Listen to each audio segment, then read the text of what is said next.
Sometimes we have so many thoughts that we sit with and like file in the back of our head that they're still causing us anxiety, but we don't exactly know that that's what's causing us anxiety. It's really strange. But you'll hear everybody say that. Every single person. Everybody says it. And so, you don't get it. Like, yeah, you don't get it. Yeah. I was like, what do you mean? Like, yeah. You don't really talk about your emotions growing up in a South Asian family. So like I've had to become way more okay with it. And like, even with my parents, I think I'm talking to them more about certain things, which is weird, you know? There's so many people that would kill to have my worst day. Yeah. So why am I complaining so much? And Dude, you're sitting there like, dude, I'll pray for everything. Like, I'm okay with my life as long as I feel better. And like, you feel better, and then you start you're like, oh, I want a nicer car. You know what I mean? Like, look at your like people you look up to. They face problems too. It's just a different set of problems. I definitely grew up with a scarcity mindset, and I still am trying to get out of it. I think once you realize like your life is bigger than just you, and it impacts like everyone around you, you got to figure out like, what does that person act and look like? And I was like, yeah, things need to change, you know? So sometimes people forget to evaluate their own lives. They evaluate everyone else's all the time. They look at people online, they see, oh, they're living such a great life, but then they don't look at their lives. Like, what are they doing that's preventing them from living like that? I think over time, I changed a lot as a person, and I kind of started reevaluating what type of content I wanted to put out. But I think the content I used to push was like, it held South Asians to a certain stigma and characterization. Like that this is you and this is who you will always be. This episode is sponsored by Ahara GHEE. this week, we have got a super special guest for you guys, Sagar Parekh. Sagar creates lifestyle and fitness content that's all about being intentional, slowing down, and living life on your own terms while still balancing work, health, and everything in between. We're gonna dive into what it really looks like to push back against hustle culture, the role fitness plays in finding balance, and how to build a life that actually feels like yours. So let's get into it, Half Past Crew. Did you like that? That was really good. You did that right on the limb too? I don't know. Dude, I trip up like the amount of times I re-recorded is insane. Yeah. Welcome to Half Past John. Guys, welcome back to another episode of Half Past Ja. We're your hosts. My name is K2. My name is Hallie. And if you can't already tell, we're a married interracial couple. And that's what we talk about on this podcast. We talk about being an interracial couple. We talk about relationships and everything else in this world. We also get questions from you because you guys go to www.halfpastjai.com where you submit your own questions and stories. We release new podcast episodes every Monday at 7 a.m. So if you haven't already, make sure you subscribe, like this video, and if you're on Spotify or Apple Podcast, you gotta follow the pod, and then you have to make sure you give us 5 stars. Also, go back to YouTube and subscribe anyways, because we're gonna be posting a lot more content on there very soon. Half Past Crew, thank you for joining us this Monday at Half Past Chai. So settle in, get cozy, and grab your cha. We don't have cha this time, but we have Sagar with us. Hi, Sagar. Hey, what's going on, guys? How are you? This is crazy. Good. We took over your entire apartment Yes. just to be able to have a conversation with you. So I'm very excited for this. I know, we're sitting the same way now. We actually look kind of cute doing this together. I love this. The person you can't see is Cooper. Yeah. Cooper is Sagar's dog. He's like looking at trying to get in the camera now. Yes! It's going to be a great episode. Sagar, thank you so much for being on the pod. No, thank you guys for having me, and thank you guys for coming all the way out here. Like, if you guys don't see what's going on here, it's such a legit setup. Like, you guys don't understand. Like, you're talking business right here. Yeah. We tried. Yeah. Like I said, it's taken a long time to really figure out the setup and how this thing should go, because we've been doing this for 2.5 years, right? It's been a minute for sure. I am just really excited to understand who you are. Okay. So if you could just explain what you're doing on social media right now, that would help me and everyone else understand where the conversation is going. Yeah. Maybe I'll give you guys a bit of a rundown of where it started and then now where it is now, because it's very different. Yeah. So my first take into social media was YouTube. A lot of people don't know that. So I did a lot of daily vlogging at Rutgers. I was in the pharmacy program there, did a bunch of like day in the life of a pharmacy student, just a lot of random stuff. But it actually it's funny because my first video on YouTube got like 40, 50,000 views. And then it never got, I think that's the most views I got. And I think even though I didn't flourish on YouTube, I still made a lot of videos, documented a lot, watched a lot of vloggers and tried to make that become my reality. And I think in the pharmacy space, a lot of people were looking for someone like that because everyone did it in med school, but no one did it in pharmacy school. I was going to say, because Ali Abdaal, he's the big guy. And I was watching him. Yeah. And so you were trying to be the pharmacy of that. Exactly. So that's what I was doing. And I was doing that. And then I think I was the first person to do that continuously. So I became the pharmacy guy. And then I transitioned. I don't know why I thought of this, but I started making funny content around pharmacy.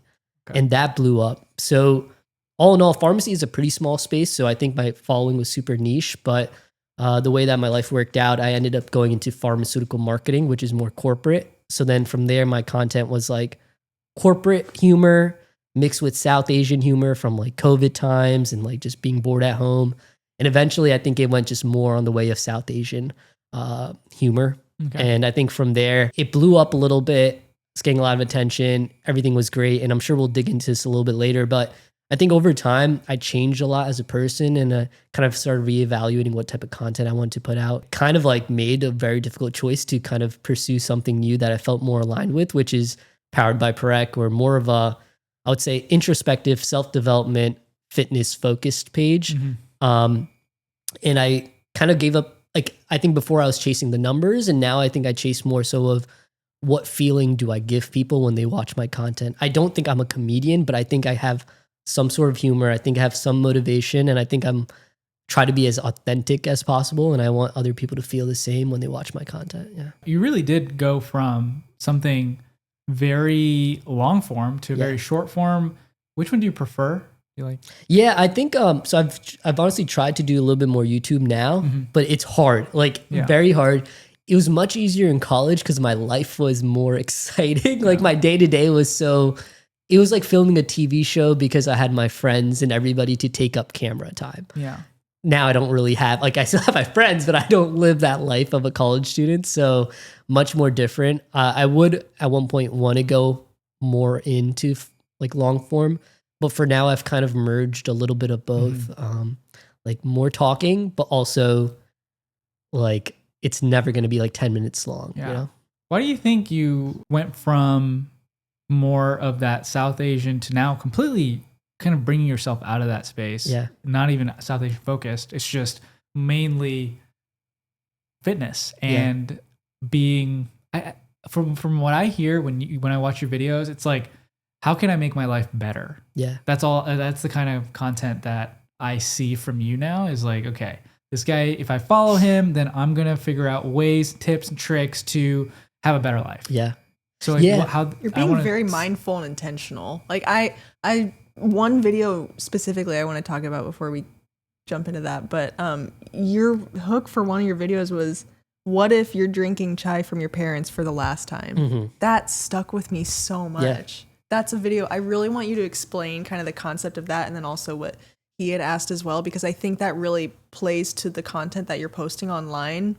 And it is very intentional, very thought-provoking, very mindful, and challenges people to really look within and just think deeper, because we go through day-to-day just doing, whatever and getting through the day. But I think what I like so much about your content is that you're challenging that, and you're like, no, actually appreciate everything, the people, the relationships, the things that you do from your day-to-day schedule. So I just love that video. I wanted to bring that up. Yeah, of course. I think, and I think my content still hints at South Asian stuff because I'm doing, like, it'll be high level, but like a lot of what I used to do was, I feel like, and this is like a hard way to put into like words, but I think the content I used to push was very, like it held South Asians to a certain stigma and characterization, like that this is you and this is who you will always be. And I felt like that wasn't fair. And like, I think that's not the message I want to put out. And I want to be more of a,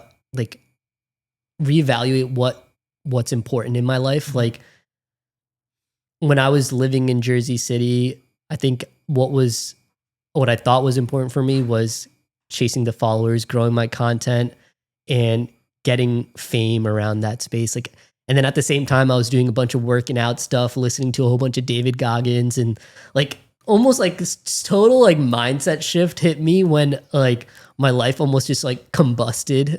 Like I think a lot of stuff changes when you decide you're going to be moving to a whole new town on your own, live on your own. Your partner breaks up with you and you're like, okay, like what do I do with my days now? And you start reevaluating what's really important in your life and what you really want to do. Because I think a lot of times when you're growing up in this day and age, you almost just copy what you think is important to others. Like you see other people doing this, like, oh, I want that.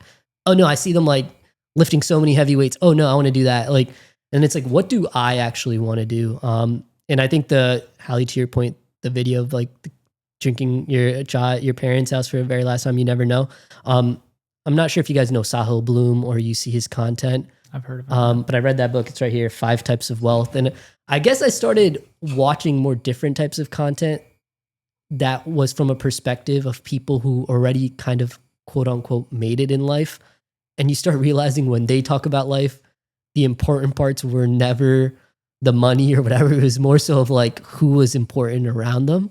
And I think that just like, it's like people have the answers. We just fail to look at the importance of all of that. We kind of just get into that hustle mindset. So super different. Sometimes people forget to evaluate their own lives. They evaluate everyone else's all the time. They look at people online. They see, oh, they're living such a great life. But then they don't look at their lives. Like, what are they doing that's preventing them from living like that? I want to hear the process of you being like, okay, this is how I see my life right now. Like, and now I'm going to make this step into this world. So just for people who, I guess, aren't questioning their lives, because the only reason that we are here today right now is because we question everything. Like that's the only, literally. We're like, what's we've happening? had so many existential.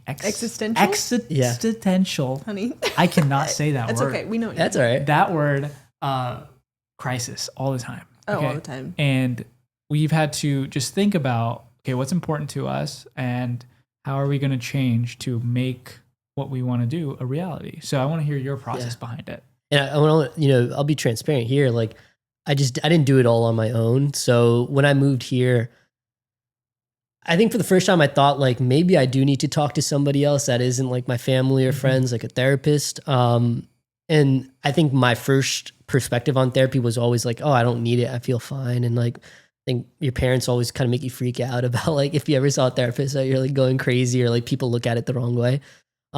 So I did this through like my work thing. I think Hallie, you mentioned this too. Like we have like free therapy sessions. I was like, let me try it out. Like a coworker was talking about it before. I was like, maybe I'll try that.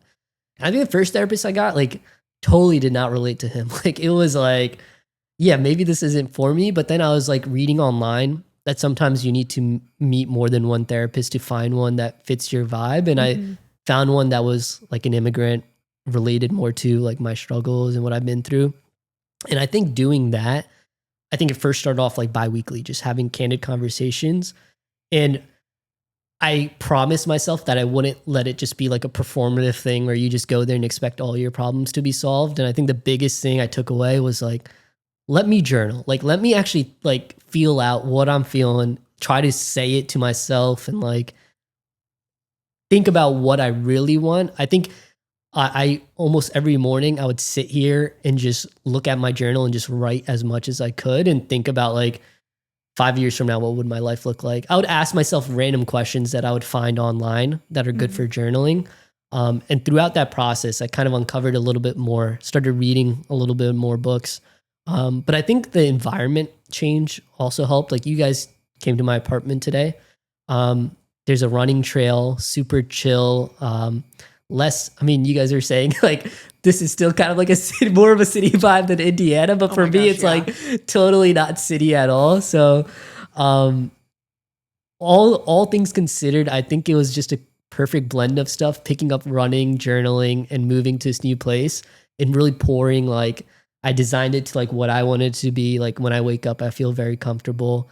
But it's a process. And I think sometimes like after you go through all this, and then when you get like a little bit of a falling out where you start freaking out, you kind of got to remind yourself like it's part of life and you just think about what's important and that will really ground you at the end of the day. No, 1000%. And I love that you brought up therapy as well, because I have mentioned on this podcast before that I went to therapy and I really did click with my therapist, and we had a really good bond, and it sucks now because I can't go anymore because that was a part of when I worked at my job. And so I definitely do miss that. So that was one thing that I'll really miss. But aside from that, you can always tell when somebody has gone to therapy and has taken those lessons that they've learned and really can reflect inward and does practice those habits like journaling and talking through issues and really thinking, okay, yeah, there are all these other people around me, but I need to evaluate myself and sit with myself and really kind of figure out what's going on with me.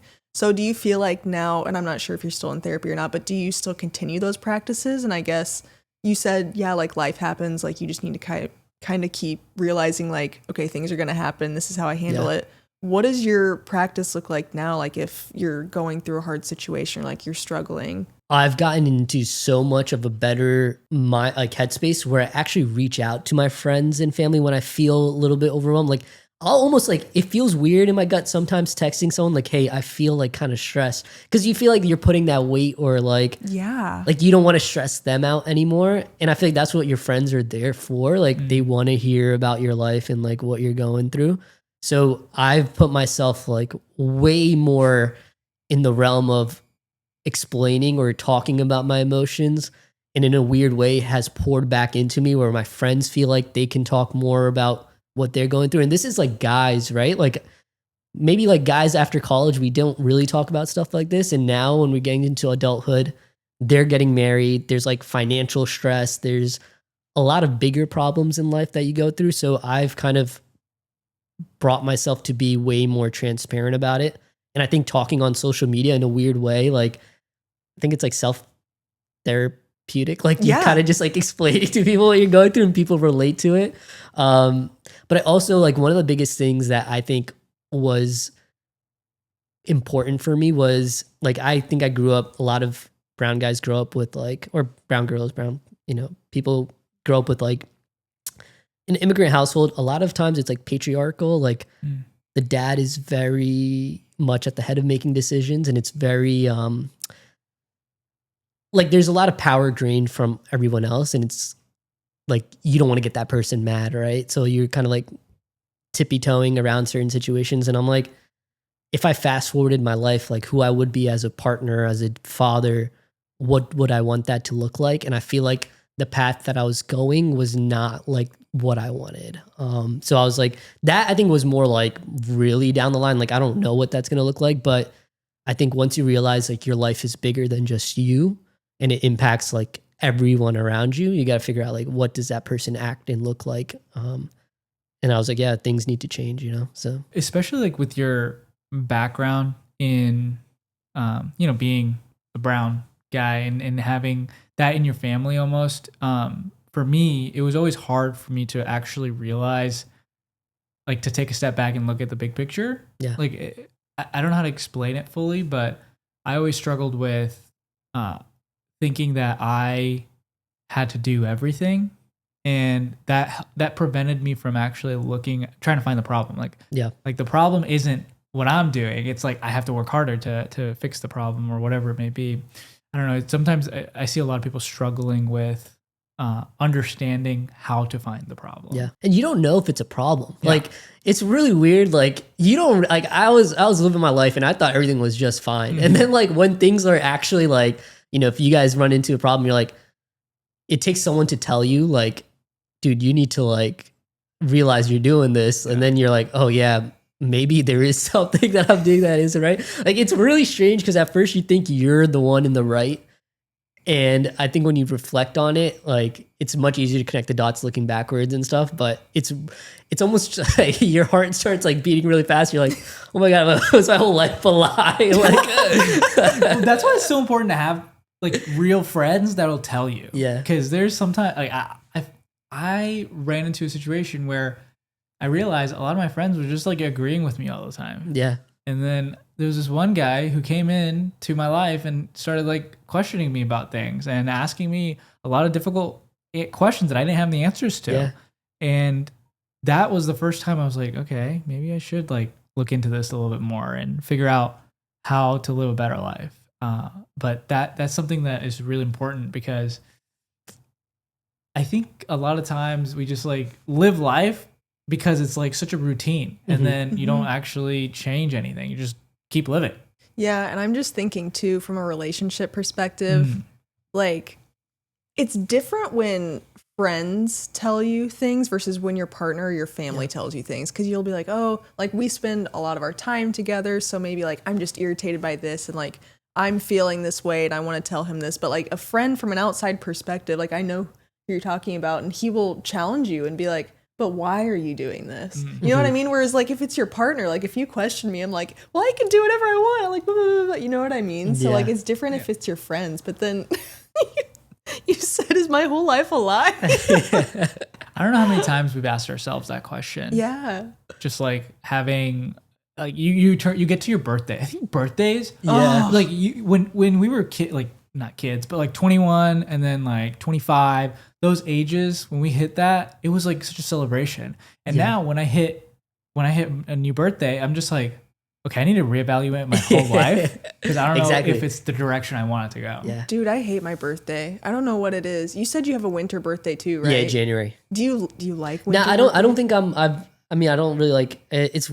I don't like saying I don't like a month, but like I don't really like the winter months that much. Same. I'm not a big like. I don't do anything crazy for my birthday. I think for the past 3 birthdays, I just invite people to my apartment and we just hang out. Like that's what I do with my friends. But I don't know. Like I never really loved or hated my birthday. I think sometimes we give it too much power over our lives because it's a made up thing. Like it's kind of like we've constructed this yearly calendar. Like in reality, it's just like, yeah, we're getting older, but that's kind of just the part of life. And you don't need to schedule all your accomplishments in a year. You know, it's like life isn't as straight as you think it is, you know? That'd be a really good video. I feel like you could make a really cozy video on like your birthday. It's so hard to like say it without sounding like almost crazy. like guys, time isn't real.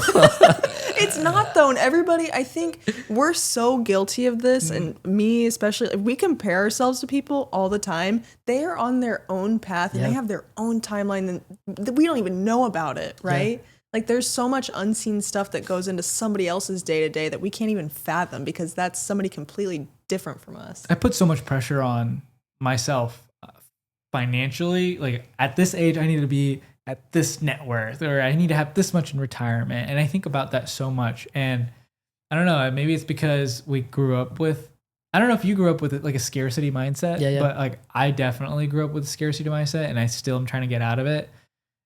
It's just like nothing is ever enough if you think that way. Mm-hmm. And I've used age as my determiner, like my actual measurement of, okay, this is at this age, we need to be this far. And at the end of the day, the people that don't focus on that are usually the ones who are more successful. Yeah. I don't know why it ends up being that way. Yeah, I think the way I've looked at it, and obviously we kind of had a conversation about finances. Like I think I need to be more in tune with finances. Some people are maybe too much in tune with finances. But I think the way I've kind of looked at life is you look at your like people you look up to.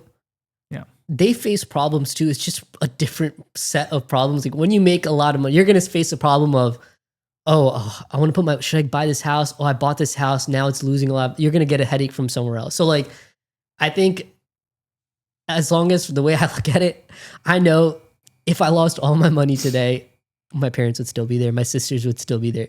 I'm okay. I can figure this out. And like, in a weird way, life could be much worse in many different scenarios.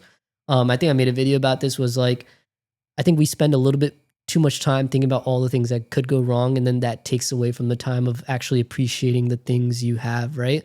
Like, even the smallest of things are like when you get sick and how much that sucks to be sick and you're like, dude, you're sitting there like, dude, I'll pray for everything. Like I'm okay with my life as long as I feel better. Like you feel better and then you start you're like, oh, I want a nicer car. You know what I mean? Like, come on, you can't do that. Like that's not how life works. The time I had pneumonia, it was in November. I had pneumonia for 2 months. And there was a time, there's a period of that I couldn't walk. Oh. Like my legs were swollen, my feet were swollen. And I had never in my life taken I will never take my legs for granted because of that. Like, oh my gosh. It's crazy that I literally could not, we ended up going to the ER at like 2 a.m. one night because I my legs were like double their size. Do you remember that? I'm sorry, I'm And not trying to and I laugh. The started way you're crying. describing it. No, I was like crying. I was like, I cannot bad. believe that I can't walk right now. It was so bad. Like And his feet wouldn't fit in his shoes. But things like Like, that make yeah. you realize like what you have, what you don't have. It's very extreme, this one. Oh, But 1000%. I mean, not to like change it onto me now, but I've had mono 3 times. Yeah, yeah. And it's like, God, why? Like, there are so many people, like, I complain about running and all the shit that comes with it. Like, oh, God, I'm so tired.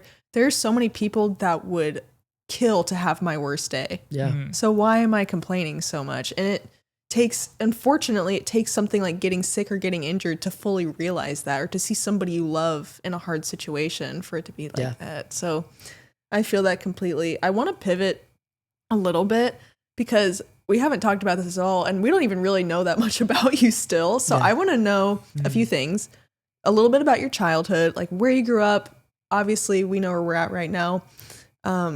Talk about that, and then also we can all talk about how we kind of like came in contact with each other and first started talking. So I don't know if you guys know, but we've been in our GHEE era recently, and it's all thanks to Ahara GHEE. We've been using it literally every day for cooking, baking, and even spreading on toast. It's become one of those things that just make food taste better and feel better. It's like butter, but healthier. And you know me and Hallie, we try and be as healthy as we can. GHEE is packed with good fats that supports digestion, brain health, and energy. And we all need energy. And best of all, everybody, it is lactose free. If there's one thing that I need in this world is lactose free items. We've swapped out regular butter and oil for GHEE, and it's been truly beneficial for both me and Hallie. We make eggs every single morning, and we've been loving this lemon garlic GHEE. It is a life changer. So if you want to elevate your cooking and feel good doing it, check out I Love GHEE down in the description below.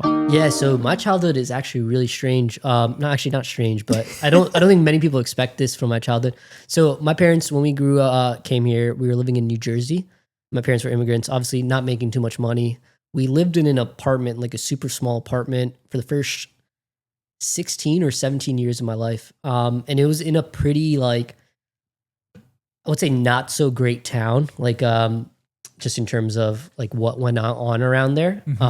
And in a really weird way, my best friend, kind of like my brother to me, they're the only other like Indian people in town, like the very few Indian people, and he was my neighbor. So like we grew up our whole lives together. We're still talk every day, and our parents are friends, and that was the only Indian person I knew. My town was mainly like demographic was like African American, Hispanic. My sisters grew up there with me, and we had this one like magnet school that you could get into if you take an exam and stuff. And my sister, I have 2 older sisters, by the way. So I think I grew up around a lot more like feminine energy, and they got into magnet school. I did too. And this is like so funny. Like I don't think people believe me when I say this. The first like Caucasian person that I met that was my age was in 9th grade. Like I never interacted, like had a friend that was Caucasian. Because my town didn't have anybody that was Caucasian. You didn't have any white people. No, in your town? there's no white people. Wow, I completely grew up in the opposite direction as you. Yeah, that kind of like helped me grow up in like a little bit of a different like perspective of like the world and the country versus like what I think other Indian people may have grown up. Like a lot of Indian people grow up in like more white suburban towns. My parents just didn't have the money for that at that time, so we just weren't in the best town. But when I went to magnet school, it was awesome because like really, really smart people. Everything was great. Met a bunch of people, many different races and all that. And I think that was really awesome. But my parents actually ended up moving halfway through high school. So I had to change my high school. And like high school is like a really weird time. For me, I loved like high school. Like I love my friends. But when I went to this new town, I wanted to go to the public school because I was like, I think I watched like too many shows in High School Musical and all those things where I felt like when I would go to this normal high school, I would just be like, this would be like the most cool experience. I was like, I'm around a bunch of smart people. Now I want to be in like the cool crowd. And then I went there for a week and I hated it. And I was like, this is miserable. Like you guys are taking like 8 classes a day. You get a bunch of homework, all that. And I was like, I need something that's a little bit more like around a better crowd. So I came home one day and I just started crying. And I was like, my dad's like, do you want me to call the magnet school? And I'm like, that's in this county. He's like, yeah.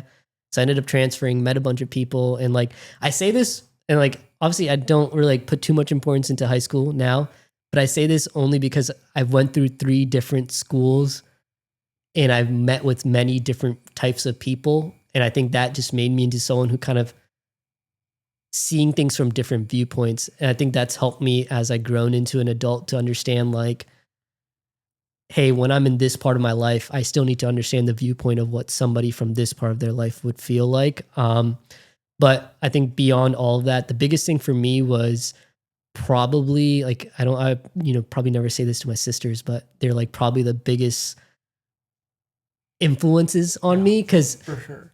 anyone who grows up with sisters kind of understands like for them to go through life in like an Indian family was much more different than what I had to go through. Like my parents were way more relaxed with me, way more chill, but they set up such a good example for me, like as a human, that I feel like I always knew what good looks like looking at what they did. And like that for me, like I think if I didn't have my sisters and I didn't have my like best friend growing up, I feel like I could have went down a really different path of life. Yeah.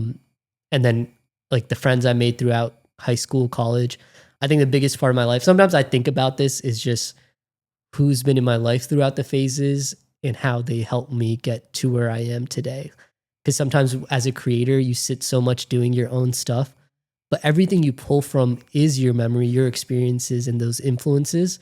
So in a weird way, I think life just worked out for me so positively that it's led me to like being a more holistic individual. Do you feel like your sisters helped you out in terms of your values, personality? What is like one term that you would describe them in terms of helping? Both of them are really unique. So my oldest sister is very elder child. She's like 4'11", like so small, but like so like takes no bullshit from anyone. Like if I want to get this done, I'm gonna get it done. Or like she's a doctor, like traveled around the world, made things work, lived in different countries. So from her, I kind of learned like it doesn't matter who's saying what. Like if you're determined in what you want to do, you should just go after it. Like she's never like, I think she said like if I'm going to do something, try your best at it, and don't like she'll sit there like moving around like in high school, like an image on a Word doc for like 30 minutes just to get it perfect. So I was like, okay, that's like, she's pretty awesome in that fact. But my other sister who lives nearby me, she's just the nicest person. So I think like understanding like her end of things, where it's like, I want to just be a good person, treat people the way that they want to be treated. And she's very more emotionally in tune. Yeah. So I think that's like a perfect blend of personalities for me to look up to. And then they never just treated me like a super younger child. We kind of were like a coalition or like a group against like any big arguments that would happen in the family. And we'd stick together in there. So I think, like, obviously there's a lot of traumatic, like brown kid growing up and family arguments, but I think having them by my side was definitely like the biggest savior. Yeah. What's the age gap between you guys? Yeah. So Pooja, she's like the second oldest. She's 4 years and Krishna's 5 years older. So you guys probably hung out quite a bit. Yeah. Really like I'm telling you guys, we grew up in a 2-bedroom apartment and it was so small, like probably the size of this living room, like in the kitchen. And like, you didn't have your own space. Like there's no like, where am I going to go? Like we're going to be next to each other everywhere we go. So like, I think just the physical environment forces you to just become like really good friends. When we first moved to America, we kind of have the similar story in terms of that. My oldest sister is 11 years older than me. Wow. And my youngest older sister is 5 years older than me. So I have three sisters total. Mm-hmm. And when we first moved here, we had the same situation, 2-bedroom apartment. All 3 of my sisters slept in the king bed. And then me, my mom, and my dad slept in one bed in like the master bedroom. And so no space whatsoever. I never had there was like no such thing as alone time. But my oldest sister and my middle sister would definitely be more like my mom in a way, because they were so much older than me, and my mom was always working. And I think that I had a shift in perspective on these two, because everything they said to me was more instructional or like educational, and I learned a lot. I wanted to be my oldest sister all the time. Like that was who's my inspiration, because she was going to be an engineer and I wanted to be an engineer. She was the first person to bring a computer home. Oh my gosh. When I saw the fact that I could freaking press a button on a keyboard and it came up on the screen, it was game over. Like, Is it? After that point, like I didn't care anything about anything except technology. And so she was a huge inspiration. I job shadowed her. I remember it was such a cool experience to see what she was doing. And then my youngest sister and I, oh my gosh, now we're really cool, but we used to fight all the time. Holy. And so I also grew up around that feminine energy, but I think it helped me become more understanding of people in general, because like women just do that to you. They test you in a way that you just have to understand a deeper sense of a lot more emotionally thinking. Yeah. Whereas that's the first thing Hallie said to me. It's like, I remember this so well because she had her hair down once and I started braiding it. And she's like, how the heck do you know how to braid hair? Like, what are you doing? Just somebody's cooked here. Yeah. I'm like, she's like, how could have somebody? Like, wait, who did this? What? But like little things like that actually like help you become a better person in general. I don't know if you feel the same way. You have an older brother. Yeah, I was gonna say, like, I can definitely tell, like, obviously I know you very well, but like from you, I definitely get the vibe that you have sisters, just because you do kind of exude like that softer, kinder energy. Whereas, like, I have one older brother, and we fought so much when we were younger. Oh my gosh. My brother is 3 years older than me. Yeah. So there's not too big of an age gap, but we're just very different people. And so because of that, we did argue so much growing up and had a complicated relationship. Now we're good, but growing up, I see that too, because we talk about our upbringings a lot. And I feel like, because I don't have a sister, like I have my mom and then I have my dad and my brother. So it's just like me and my mom and then my dad and my brother. So I didn't have like that girly, like sisterly bond. And I always wanted that. I always wanted a sister, which I think is now why I'm like best friends with my sister-in-laws, like my brother's wife, and then like your sisters I'm pretty close with. And it's great. I love being close with all of them. And so that to me has been more of a sisterhood that I've really valued, because I didn't get that growing up. And so it was more harsh, whereas like I always wanted a sister that I could share things with and like do fun things with, whereas like my brother didn't want to do any of that with me because he's like tough guy. I'm gonna be honest, I think sister and sister is different. Like, You think? a lot of my some of my sisters, they fought a lot. Yeah, they fight a lot. Yeah. It's just a whole nother different thing, because I think if you have older sisters, they would just, all they do is take care of you. They give you advice. They're very strict on you. Like, it's not easy, but it's like another level of love, if that makes sense. But in like sometimes it's a negative way, sometimes a positive way. I'm telling you guys, like, yeah, it's great, but there's definitely a lot of fights and arguments, and between sisters that are like 1 year apart, like they're bound to have arguments. It's like, hey, that's my shirt. No, that's my shirt. Like stuff like that. But like, I know we're harping on like the childhood part, but I do think maybe I didn't spend enough of my time thinking about my childhood to understand who it makes me today, and like what are some things that maybe are holding me back that I experienced in my childhood that kind of made me think or act certain ways. And I think the biggest thing is probably just, you don't really talk about your emotions growing up in a South Asian family. So like I've had to become way more okay with it. And like, even with my parents, I think I'm talking to them more about certain things, which is weird, But that's what you do. Like now, that's like your thing. Yeah, You actually ask questions on social media about like your emotions. How are you feeling? What are you doing? And how has that response been for people who are like I know a lot of your audience is still South Asian in a way. And so how has that been like in terms of response from the more emotional videos that you make? Yeah, I think people are really enjoying it. Granted, when you start like somewhere new, you don't have the same following anymore. So you have to build that up. But the strangest part is I think the messages are a little bit more vulnerable now. Like people are talking to me about like certain things about their life. Whereas my other account, it was more so like, oh, this is so funny and relatable. Now it's more so like, dude, I just went through a situation like this is helping me think about this. And I think the biggest thing probably is people ask me a lot of like, how can I get into journaling? I think a lot of people are trying to do that more. And my best advice to them is always just just start small, like write 2 or 3 sentences. You don't need to write a page. I think people get way too overwhelmed. Like I need to write out all of my thoughts, but I think it's like a practice and a habit. I do think like probably the way I want to kind of steer clear of is like be the person that knows it all. Cause I don't, like I still navigate the same problems that probably multiple people do.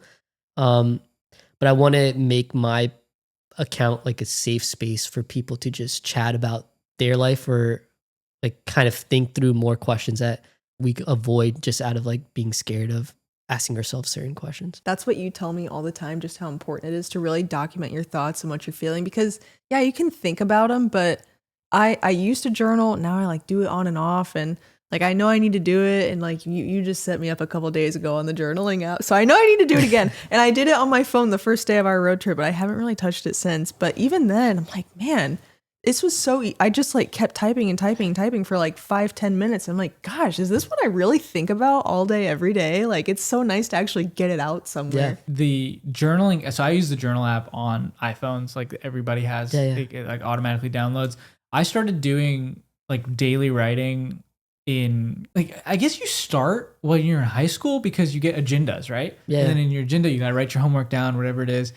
And I love that. And then when we get out of that into college, you don't get that anymore. So then during college, I got a notebook and started to write and at the very top, I'd write my tasks. And then underneath, I'd write like notes. Yeah. And in the notes, I stopped taking notes and I started writing like how I'm feeling for the day. And I still have those notebooks. And then corporate started. And then I stopped doing that completely because I don't write anything anymore. Everything's on the computer or your phone or whatever. And I made this excuse like, oh, like, and then I got to carry around a notebook. I think sometimes people just need to make it easy for themselves. So getting on even on your phone, writing a sentence or two in the notes app, whether it be the journal app, I think that's huge. For me, when I started doing the journaling, I was able to identify like patterns. Mm. So I would write down if like me and Hallie got into a fight, like I would write it down why. And when it would happen, I'd be like, oh my gosh, this is like it's like a weekly thing. Like, why is this happening every week on this specific day at this exact time? Like, why is this happening? And it turns out that every single week, like right before the weekend starts, we would have like a little argument. It was nothing serious, just a little argument. And it would be because I would get so stressed about the whole week. Like I didn't get everything done. And then I would take that out on Hallie. Like it's my fault, but I'd take it out on her. So that's how it's helped me to identify the problem and seeing patterns within your journaling. Like you don't notice it till you look at the big picture. But for you, like I want to know, how has journaling helped you? Yeah. Yeah. I think I want to say like journaling is whatever you want it to be. Like you like it on a computer or your journal app. Like other people like writing it out. Like I think that's probably like one of the biggest things, like make it what fits who you are as a person. Like there's no right way to do it. Like I would never tell anyone you need to write in a notebook. I think for me, the biggest thing was I would ask myself this question, like, how are you feeling? And describe it in more of like, not just sad or like whatever, but describe how you're feeling, but also why.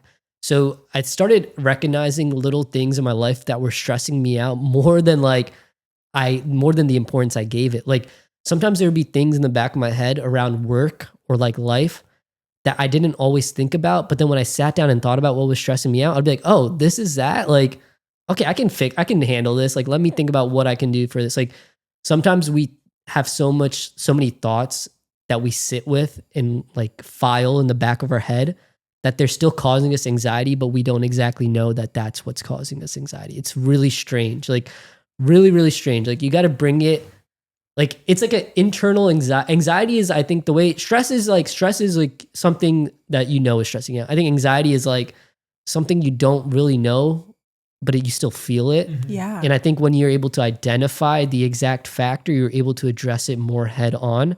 So journaling like brings that out. Like you read it and you're like, okay, like I could breathe a little bit now. I know what's going on. I know what I can handle. And like from there, I still create like a to-do list and everything. But a weird thing that I've changed even at my work is like, you know how you can prioritize stuff that's important and stuff? I kind of just prioritize like what's causing me the most anxiety and I'll get that done first. Because if I leave it hanging, that shit's gonna ruin my week. Like I'm gonna be so anxious. So I'm like, life wise, like if I need to take Cooper to a vet and that's causing me anxiety, hell, I'm gonna take him tomorrow, because then it'll get that anxiety out of him. You know what I mean? Like I think that's what's one of the biggest things is you can always create your to-do list, but I think you almost have to do like what's causing me anxiety list and then figure out how you're gonna get rid of like the different things. So what would you say to somebody if they come to you and they say, I really want to start journaling, but like, I don't know what format or like, what do I even write down? Or could you explain, because you've done quite a bit of coaching, I know, in a different space, but you're somebody that obviously in your content, you talk about a lot of this, and maybe you've already made a video about it, but walk somebody through, like, if I'm saying, hey, Sagar, I don't know how to start journaling, what should I do? Yeah, I think there's probably like two things I tell them. So when I did my coaching, a lot of people wanted to get into journaling. And I think the best way to make it a habit is figure out a time that works best for you. Most people, it's either morning or evening. I find that more people are able to do it in the evening because mornings are more of a rush. Like you're getting ready, you're doing your thing. And then I literally just send them like, at first, don't even think about what you need to journal about. There's so many sites where you can be like, top 100 journaling questions. And it's like questions about life. Like, what's your favorite childhood memory? Journal about that. Like things you won't think about. Like one question was like, one of my buddies also started journaling and he asked me a question. It was like, what is your most favorite piece of art that you've ever come across? And like, these are things like you don't think about on the daily, but it'll get your journaling thoughts flowing. So usually I would just send over a question for the day. They would answer it. And then soon enough, you just start journaling on your own. Like you want to get it. You look forward to doing it. So I think don't put so much pressure on yourself. Look for prompts. Prompts are there for a reason, and just spend like 5 to 10 minutes a day writing it in a very like, I do it on the couch, drinking my coffee. Some people like to do it in their bed before they go to bed. Just make it, romanticize it. Like you have to, you know, you do something like that. You can't just do it in like a crazy busy life setting. Talking about questions that you asked yourself, what not like questions, but doing things that are questionable in a way. What made you want to run a marathon in a kurta? It's super questionable. I ask myself this every day. Sagar's running a marathon in a kurta, by the way, if you didn't know. But I just want to know. Like, the kurta marathon. I think the marathon in itself was because I did a half marathon and I just like doing different challenges like this because it makes you focus on a goal and it's very like stepwise and it's hard and all that. But I think the Kurta part came from an idea. I watched this guy who runs marathons in jeans called Truett Haynes. Yeah. And I was like, dude, this is crazy. And he's doing it for a good cause. And the more I sat on it and I thought about it, the way I do with ideas is like, if I think about it for more than a week, I probably should do the idea. So my first idea was, if I do it in a kurta, maybe I'll have people not raise money, but donate clothes that maybe I can donate somewhere else or something, like Indian clothing or stuff for everybody. So I thought about that. But then I kind of thought about like, what's the reality between it? It just wasn't working out. And then at the same time, I was thinking about doing a new content powered by Parekh. And overall, I think there's two blends of it. Is it's kind of crazy and it catches people's attention. Like if I just ran a marathon, I don't think too many people would care. But I wanted to run a marathon not for the physical feat of it. Like I understand it's hard, but I want to bring awareness to this mental health, self-development, improvement space that I felt like would provide more value. And I think I was like, okay, how can I get people to understand this a little bit more and relate to the audience? And I think running in something as crazy as like a kurta kind of gets that attention. And then at the same time, there's a nonprofit in Philly called South Asian Americans for Change. So they host a lot of events, talk about mental health a lot. So they reached out to me. So we partnered on this and we're like, all right, let's do this. So we've been creating content, doing a lot of events. I've been doing run clubs. And ultimately, it was one of those crazy ideas that you're like, this would be crazy if I did it. Yeah. And then you're just like, sometimes if you sit on it too long, you'll be like, no, I'm not going to do this. But once I posted the video, I was like, oh yeah. So now I'm like, you have to. I got to do it. Yeah. So it's a blend. I think, of course, it's great for social media and all of that. but I think it also highlights the South Asian space or gives credit to like the different things we struggle with more, you know, like it kind of brings that to light. Well, is it going to be like the full like pants and the top? Nah. Or are you going to be in shorts? No, I'm going to wear like joggers or something below. But I think, so my friend connected me with somebody who makes custom kurta like clothing. So we might make like an athletic custom designed one. Still working on it. If that doesn't come through, I'm just gonna have to pull one from my closet and be like, fuck it, I'm gonna run in this. Yeah. Like I'm probably gonna chafe like crazy. But it's definitely made me more excited, I would say, to do this as well. Like, cause it's hard. Like it's gonna be hard, you know? For sure. And even it gives you purpose, right? Like there's another thing behind it. And even when Hallie was like, I want to run the marathon, she was applying to all these different charities and stuff. And it turned out that the one that she got accepted to was something that she actually like, it meant a lot to her because of like therapy and stuff that she's been through. Obviously, yeah. I mean, running with a cause gives you so much more purpose, because this is one thing I wanted to ask you about too. Running alone and training is hard. And so what keeps you motivated, and how are you doing? Like, how's your training progress as somebody who's also going through it? Your marathon's not that much after mine. It's November 22nd. It's like 20 days after New York City. So let's talk about that. Yeah. Well, first off, we got to give credit to Hallie. She's like a beast when she runs. Like I look at her Strava and I'm like, God damn, I'm slow. I'm like, I gotta get better at running. So Dude, Hallie's been you're killing it. No. You're absolutely crushing it. And you're lifting 4 days a week. Like mad props to you. No, I think, you know, I think one, we were talking about this, it's hard. Like at first it's exciting because it's manageable. And now I'm hitting the time where it's like you're really tired a lot of days and it's really hard to get out there and be motivated to run. And sometimes the motivation is not there. Like I kind of have accepted like I'm not going to wake up motivated every day, but I think I kind of just try to look into the future of like, if I don't do this today, how am I going to feel? And a lot of times it's like, do I really have a reason to not do it?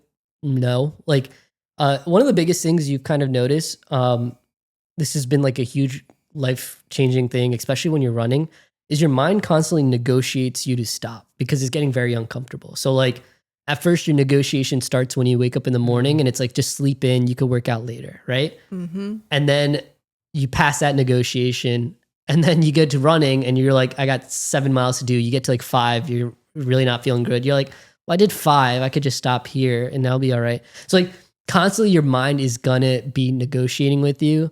But once you start recognizing those points of negotiation, you can just like shoot it down like, oh, this is just like a mental trick, like bypass it. It's like bypassing a certain mechanism. So that's been probably one of my biggest lifesavers, is just realizing when it's negotiation versus realizing when I'm actually in like, I really can't. Like if I'm waking up and like my legs are like really bad, I'm like, okay, I really can't. But like most of the times I probably can. Right? Yeah. And when you're doing it, when you're actually doing the hard thing, when you're doing the hard run, your mind gives up so much faster than your body. Your body's so capable of so many things. If you just let it do its thing, 9 times out of 10, you're like, oh, I can do this and it's no problem. Yeah. But it's actually getting yourself to that point and being able to do it. It's that David Goggins mindset. Yeah. A little bit, you love David Goggins. Yeah, like I think I have him in my, like sometimes it's good to listen, sometimes you don't really need them, but like I think I do, like at the end of my runs, I got to put on some Goggins and just go like internal like beast mode. Like I think it's finding that balance because I kind of preach slow life and then I'm still doing like trying to push like my boundaries. So I think finding that balance is probably the biggest thing. But also like, I don't know, like I keep thinking about this, but like when I'm like a dad or something, like you don't want to be that guy that just quits on stuff. Like you want to, you know, you're supposed to be that person that like is strong and tough, but also knows how to like get through the difficult situations. Like once you start getting in the habit of quitting, it becomes that much easier. And then anytime you face any sort of pushback, or whatever, your first instinct is just like, oh, I'm just going to quit. Mm-hmm. And like, that's not the type of person I want to be. So like, I think I just had to push through that. Right. Preach. Oh my gosh. Yeah. Especially like when you got those last few miles, I swear I hype myself up so much. I have to. Like yesterday we went on this run and we were in the car and we were listening to music super loud. It was like 5:30. We were getting crazy, but that was the only way I could hype myself up. And then towards the end of the run, I'm like, okay, Hallie, it's only a 5K left. Like break it down. You got to break it down. Like every few miles, you're like, okay, I only have this much left. I've done this much. And I'm like, come on, Hallie, you got it. And I'm like talking to myself. People probably think I'm crazy. Yeah.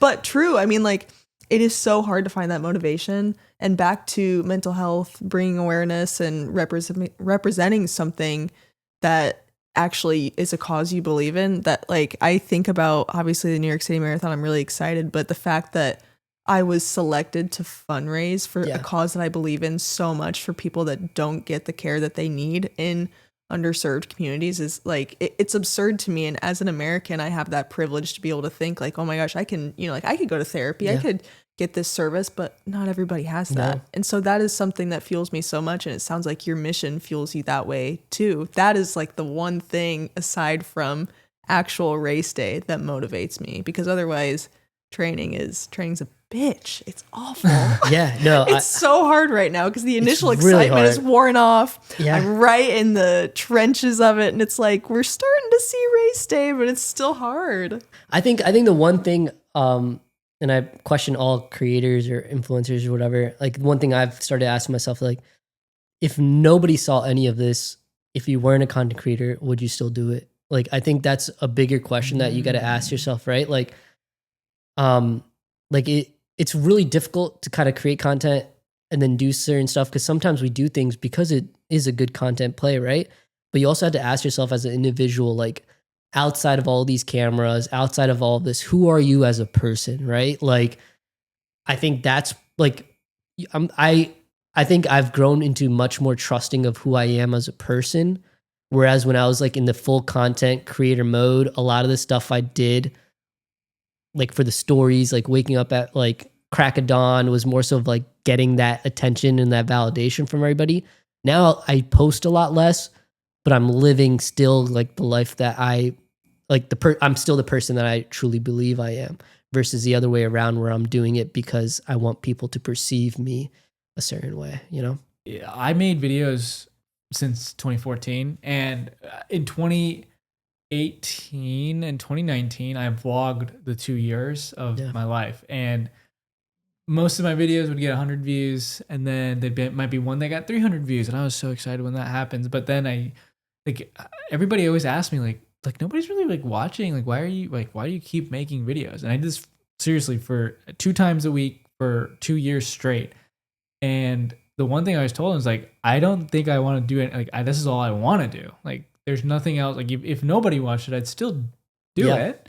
And that was the first time in my life that I realized that what I was doing in school isn't really what my passion is. Like my passion is just making videos. That's all I want to do. So this is like something that I've thought about so heavily in terms of us. Like we quit our jobs. Like we don't have a job in general. And a lot of times people will question that. Every time somebody asks me like, I want to quit my job too. And like, how'd you do it? And all these things. I always say like, do not do it. Like this is the worst decision you can make. The only reason we're making this decision is because I've been doing this for many years to a point where I finally figured out a way to like earn some kind of money from it. That's why whenever I hear you say that, what I'm hearing is like, you have an income, right? You have your job and making content is something fun for you. If it didn't exist, if you didn't make any money from it, it wouldn't matter. You would still do it. It's just fun for you, right? So a lot of people who want to get into the content space, I really want them to know like it's okay that you don't get views. It's okay that you're not going to make any money. Keep your job. Don't quit yet. Maybe when it starts to work out, that's when you do the quitting part of things. But I think sometimes people jump the gun in terms of wanting that next step so fast that it leads them into getting too much validation from the views and from the money that might be coming in, and that starts to deter you from making actually yourself happy. Yeah. One, I think people's perspective on social media is totally like, I think it's been blown out of proportion how much money you make, and like, yeah, you can make a lot of money, Yeah. but there's a lot of factors around all of this, and it's not as simple as people may think it is. And I also think being on YouTube for years, that's where I started. Like, no one's watching. You're just doing it because you like it, and you build the certain types of skill sets: how to talk to a camera, how to edit, what do you need to do. Like, these are all things that compound, and it just doesn't happen in an instant. Like, maybe some people pick up their camera and they start creating TikToks and they become famous. Like, rarely that happens. Social media, just like any career, it has to be a longevity game. Like, how can you do this for a long time sustainably and build a certain audience around it, market it properly, maybe create a business around it?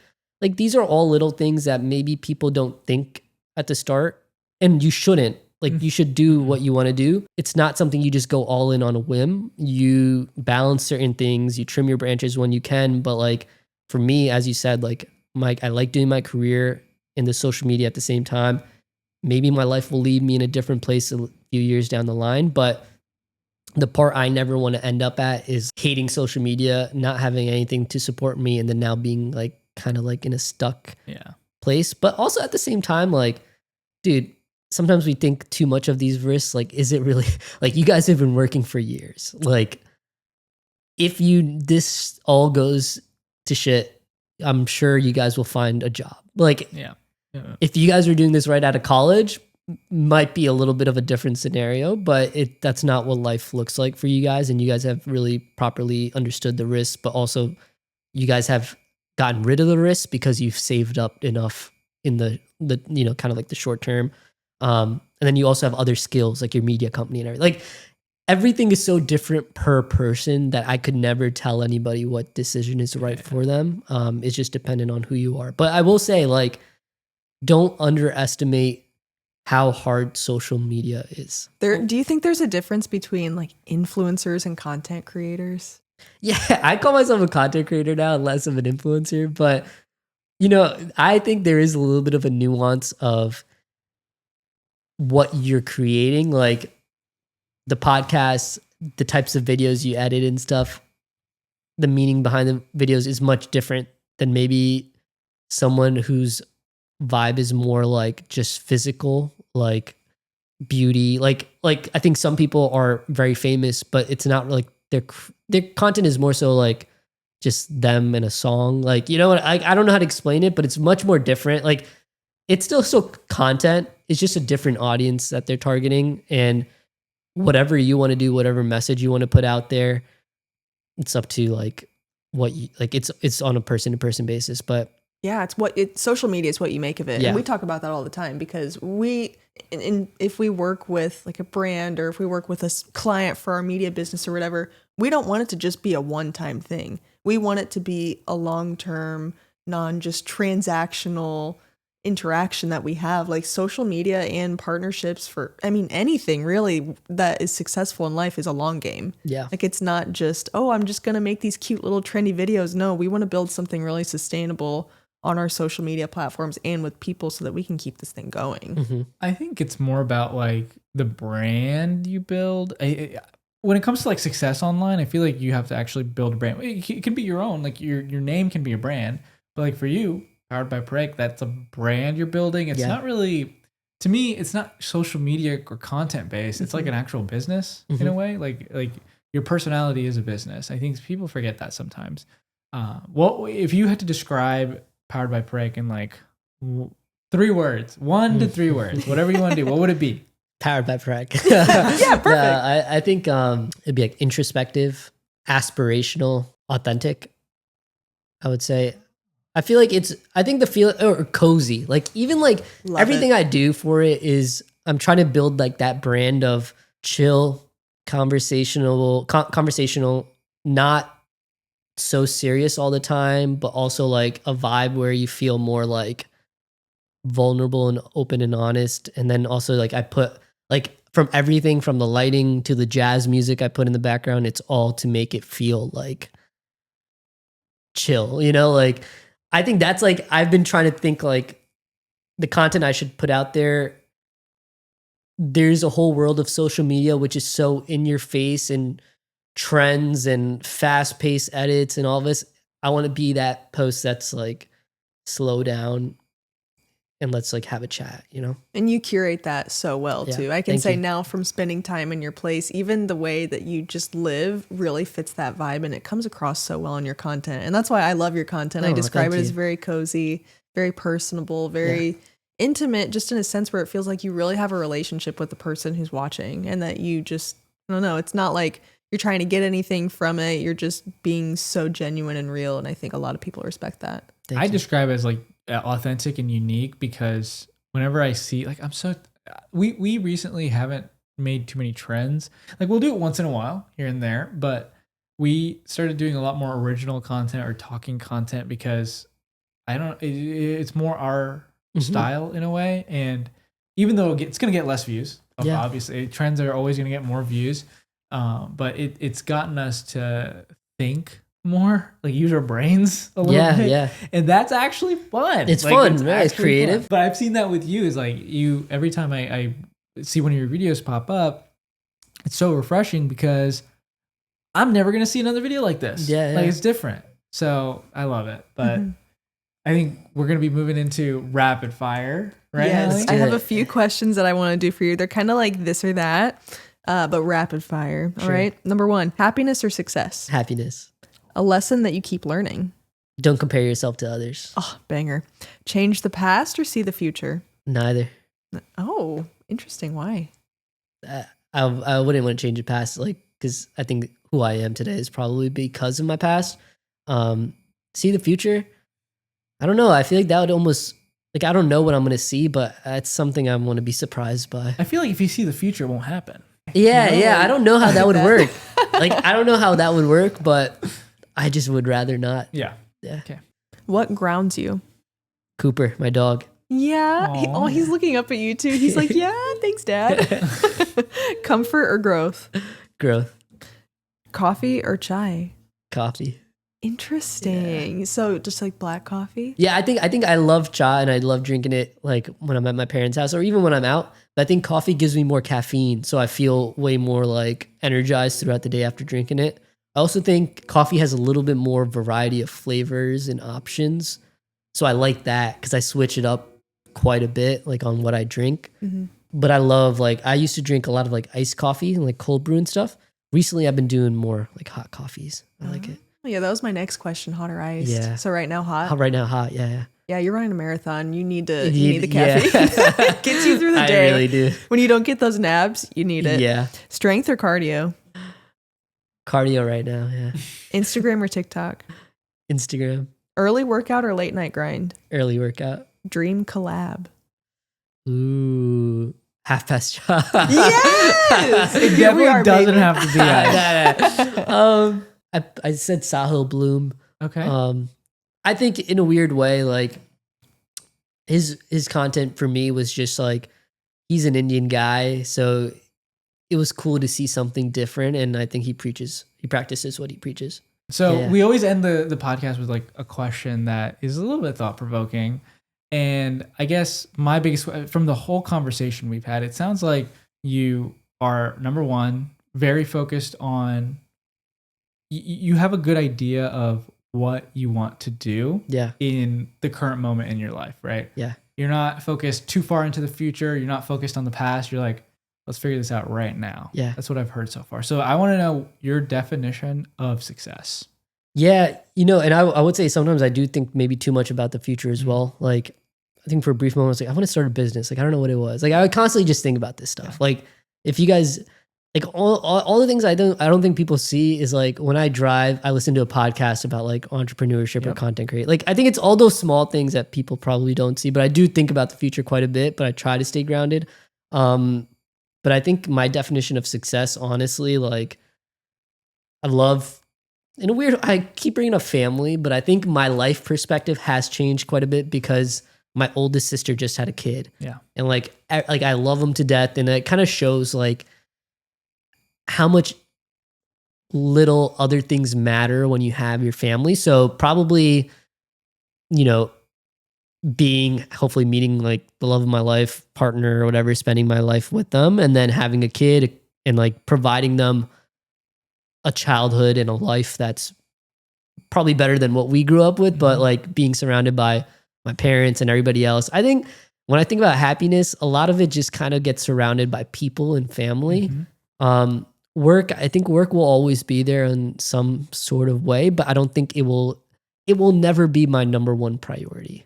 I think I'm okay with that. But as long as I live a happy life with the people I love, I don't think there's really much else. I listened to a podcast recently where Matthew McConaughey was asked a similar question. Yeah. And he said the same thing. He said, my success driver is how good of a dad I am. Like being a dad is like the only thing that I care about. Like all the money and all that stuff. If it all went away yesterday, as long as I have my kids, it's fine. And I hear a lot of dads and moms saying that. So I guess that's a really good like success measure in a way. Yeah. But you'll hear everybody say that. Every single everybody person. says it. And so you don't get it. Like you don't get it. Yeah. I was like, what do you mean? Like, it doesn't make any sense. But until you have a kid, until you have like a family, it won't make sense. Like, I mean, I always say this to you guys, but like you guys have each other. Like nothing else matters as long as you guys have each other. So like that's kind of it, right? Like all this content stuff is great, but either one of you guys, if someone told you to either give this up or your partner, you would never, like nothing would change your mind. You would always choose your partner. So I think that just speaks for itself, you know? Yeah. Thank you so much for being on the podcast, Sagar. This was so fun. This was such a great conversation. I know. We touched so many different points too. I think everyone's going to love this, really. This was so good. Well, Half Past Crew, thank you for joining us again. Remember, if you have any questions, go to www.halfpastchai.com. Submit your questions and stories. And as always, we'll see you next Monday at Half Past Chai.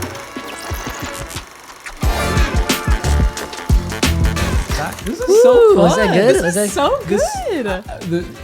This is such a good conversation. I loved learning so much about you. I know. This is so fun. No, I thought it was really nice, and I think you guys do an awesome job with like your questions. Ooh, wow, dude, it's really good, right? Dude, the mango one blew my mind. You got the light. This is so awesome. That light and this. This is the first video I remember to take.